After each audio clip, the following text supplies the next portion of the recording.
Operator drone FPV dari kelompok Sapat menembak jatuh lebih dari 10 heksakopter Baba Yaga milik Angkatan Bersenjata Ukraina saat melakukan pengintaian udara.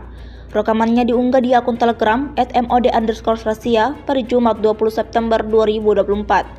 Pengintai dari kelompok pasukan barat telah mengerahkan pusat layanan lapangan yang memungkinkan mereka membuat ulang drone musuh atau mengembalikan drone mereka untuk bekerja.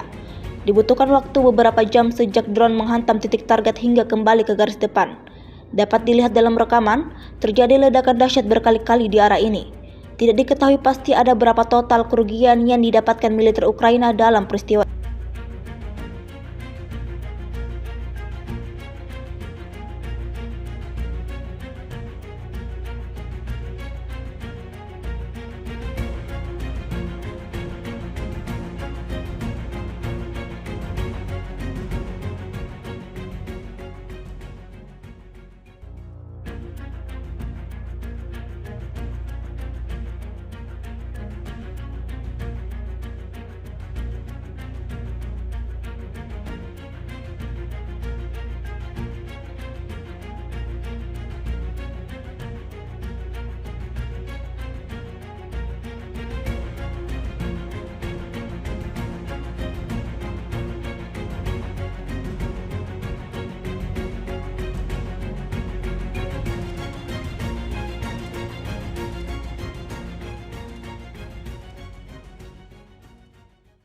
Download Tribun X sekarang, menghadirkan lokal menjadi Indonesia.